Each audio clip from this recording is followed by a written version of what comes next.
Code திரைப்படம் 2008ஆம் ஆண்டு கென்யாவில் MS.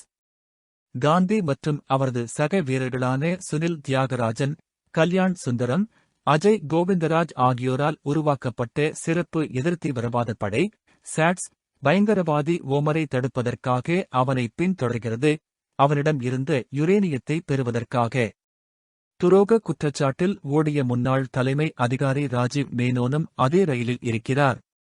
அவர்கள் மேனோனிடமிருந்து யுரேனியத்தை பறிமுதல் செய்து அவர் இருந்த ரயிலை வெடிப்பில் அழைக்கிறார்கள். அதில் இருந்த அனைவரும் மேனோனும் சேர்ந்து சாவடைந்ததாக அவர்கள் நம்புகிறார்கள். தில்லிக்கு திரும்பிய பின் குழுவினர் சுற்றுலா நிறுவன ஊழியர்களாக மறைமுகமாக வாழ்ந்து தங்கள் உண்மை வேலையை குடும்பத்தாரிடமிருந்து மறைக்கிறார்கள். காந்தி தனது கர்ப்பிணியான மனைவி அனுராதா அனு மற்றும் 5 வயது மகன் வாழ்க்கையுடன் வாழ்கிறார்.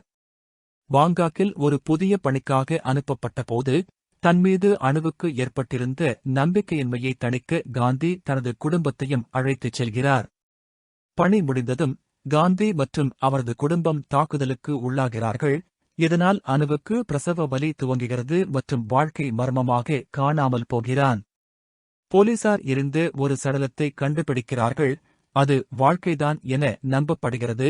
இதனால் காந்தி முற்றிலும் சிதறிப்போகிறார். அனு ஒரு பெண் குழந்தைக்கு பிறப்பு அளிக்கிறாள். ஆனால் துயரத்தில் காந்தியுடன் பேசாமல் இருக்கத் தொடங்குகிறாள்.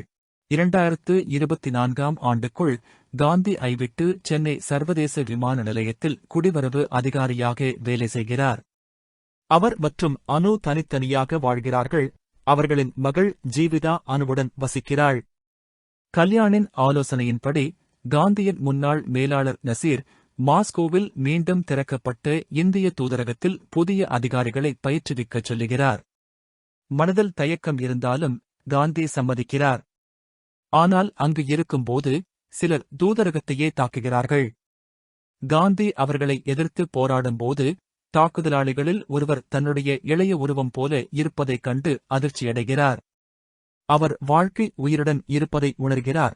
அவரை உதவியும் செய்கிறார். அவர்கள் சென்னைக்கு திரும்ப குடும்பம் மீண்டும் ஒன்று சேர்கிறது. அனுவும் காந்தியுடன் பேசத் தொடங்குகிறாள். அதே நேரத்தில் நசீர் காந்தியை சென்னை மெட்ரோ நிலையத்தில் அவசர சந்திப்புக்கு அழைக்கிறார். இது தொலைபேசியில் சொல்ல முடியாத இரகசிய தகவல் என்று கூறுகிறார். ஆனால் ஒரு முகமூடி அணிந்தவன் நசீரை தாக்குகிறான். காந்தி வந்து அவனை தடுத்தாலும் முகமூடி அணிந்தவன் நசீரைக் கொன்றுவிடுகிறான். பின்னர் அந்த முகமூடி அணிந்தவன் வாழ்க்கை என்பதும் வெளியாவதைக் கண்டு நசீரின் மரணத்துக்கு பழி வாங்குவேன் என்று காந்தி முடிவு செய்கிறார். காந்திக்கு திரும்பி யார் அமைப்புக்கு ஆபத்து விளைவிக்க முயற்சிக்கிறார்கள் என்பதை ஆராய்கிறார். நசீரின் தொலைபேசியில் வாழ்க்கை மற்றும் அவரது மாஸ்கோ கும்பல் தொடர்பான முக்கிய தகவல்கள் உள்ளன.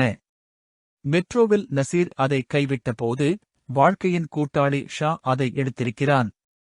ஆனால் பின்னர் ஷா அது காணாமல் போய்விட்டதாக வாழ்க்கையிடம் சொல்கிறான். வாழ்க்கை இந்த காலமெல்லாம் மேனோனுக்காகவே வேலை செய்து காந்தியின் குடும்பத்தை நோக்கி ஒரு காரணத்திற்காக வந்திருப்பதையும் வெளிப்படுத்தப்படுகிறது. மேலும் 2008 வெடிப்பில் மேனோன் உயிர் தப்பினாலும் அவரது மனைவியும் குழந்தைகளும் இறந்துவிட்டனர். பழிவாங்க காந்தியை பாங்காக்கு வரை பின்தொடர்ந்து வாழ்க்கையை கடத்தி ஒரு சிறுவர் சீர்திருத்த மையத்தில் வைத்து அவனை பயமுறுத்துகிறார். பின்னர் அந்த மையத்தில் இருந்தவர்களைக் கொன்று வாழ்க்கையை காப்பாற்றி அவன் நம்பிக்கையை பெற்றார். தன் மரித்த மகனின் பெயரால் அவனை சஞ்சய் என பெயர் மாற்றினார். மேனோனின் மனக்குழப்பச் செயலால் காந்தியே தன் குடும்பத்தை கொன்றவன் என்று வாழ்க்கை நம்பத் தொடங்குகிறான். இந்த வெறுப்பால் வாழ்க்கை தன் முழு வாழ்க்கையையும் காந்திக்கு பழிவாங்கும் மேனோனின் நோக்கத்திற்காக அர்ப்பணிக்கிறான். நசீரின் முக்கிய ஆதாரங்கள் இருந்த தொலைபேசியை திருடன் டைமண்ட் பாபு திருடுகிறார். காந்தி அதை வாங்க முயற்சி செய்கிறார். ஆனால் வாழ்க்கை தலையிடுகிறான். அஜய் வாழ்க்கையை தடுக்க முயன்றபோது கொல்லப்படுகிறார். அப்துலும் மேனோனும் கைது செய்யப்படும் போது வாழ்க்கை ஸ்ரீநிதியை கடத்தி சுனிலை மிரட்டி அவர்களை விடுவிக்கச் செய்கிறான். கல்யாண் காந்தியிடம் அவர்களை விடுவிக்கச் சொல்லுகிறார். சுனில் வாழ்க்கை ஸ்ரீநிதியின் கழுத்தை அறுத்ததை பார்த்து கல்யாணிடம் விடுவிக்கச் சொல்கிறார். அதையும் கல்யாண் செய்கிறான். அங்கு சென்ற பிறகு ஸ்ரீநிதி முக்கிய சாட்சி ஆகிவிடக்கூடாது என்பதால் கல்யாண் அவளை மூச்சுத் திணறச் செய்து கொள்கிறான். இதனால் அவர் மேனோனுடன் சேர்ந்து வேலை செய்து வந்தது வெளிப்படுகிறது. மகளின் மரணம் காரணமாக சுனில் பழி வாங்குவேன் என்று முடிவு செய்கிறார்.